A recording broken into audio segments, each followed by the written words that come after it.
how does the experience of touring overseas to performing back home? It's performing and doing all the stuff abroad is amazing. Yeah.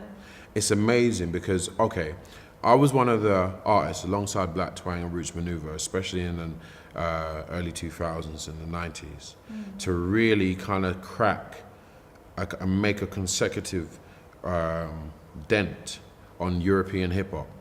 So I know that Twang really kind of made a real dent in Germany. I made a dent in France. Roots Maneuver made a dent everywhere. And the thing about the French scenes and the European scenes and stuff is that you have to be good. It's not a hype thing. It's not because you're the hottest in the UK, you're going to be fine over there. No, because language is an issue. So all they've got to go by is the music and your feeling, your sincerity. Are you hot? Do you think you're hot? If you're hot, I'm going to see whether you're hot because I can't speak your language. So I'm going to have to figure you out by how much this is hot, what I'm hearing, what I'm seeing. And I think a lot of artists that I heard recently, someone was like, yo, none of the grime guys come over here. And I was like, they came, but nothing happened. I'm like, but if you'd listen to them talking in London, they talk like they've done everything. Yeah. And it's like, I think what's happened is a lot of people haven't taken the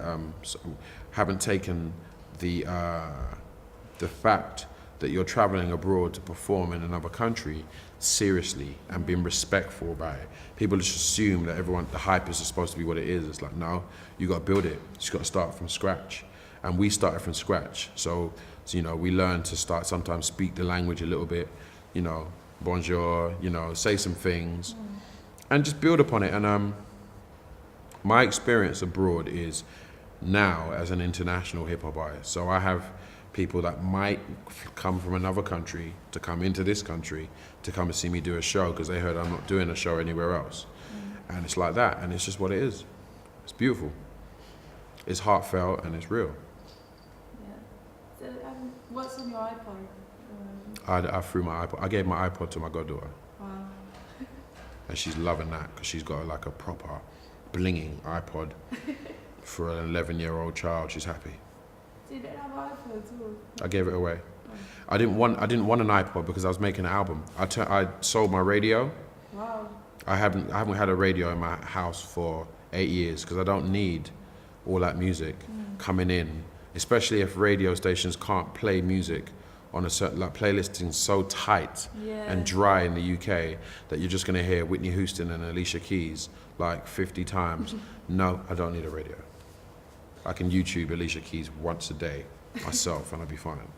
So, no. So, so many artists concentrating on the pop aspect. Where do you think the future of hip-hop lies? The future of hip-hop music is in it coming full circle back to being creative. Hip-hop has to be, from the UK, hip-hop has to make sense. So in regards to the music, we have to take control of it. Like I feel like the grime situation has taken control of, it's taken hip-hop to another level because it's its own thing. And I think the future of hip-hop is for it to come full circle and everybody to be as open-minded, as thoughtful and forward-thinking about music as possible and stop getting kind of caught up in a cliche. I don't think the future of hip-hop is house music, which is what the UK is pushing at the moment. As far as anybody rapping, you've got to make house music. That's not the future of hip-hop at all. Hip-hop is not just the rapping of the music. Hip-hop is the culture. Hip-hop is, not just me sitting here in a pork pie hat feeling uncomfortable. It's me, it's us loving music and making the best music you can. And also understanding that breakdancing and DJing or all these other aspects are just as important. And I don't mean just general specific hip hop things. I'm talking about, DJs scratching or, photography or I think now, actually photography and videography is just as important as any other element of hip hop music at the moment. Because if you don't know what you're doing in that aspect, then you're not going to be able to represent yourself properly in this Tron climate. That's it. Cool? Thank you. Yeah. Well, I'd like to say thank you to Musicology. I'd like to say thank you to Musicology for having me. The new album, Special Kind of Fool, Skof, S-K-O-F, is my best work to date. And I feel really honored that you guys would come and interview me and catch me in this space. And we're about to get into the photo shoot and just get it on.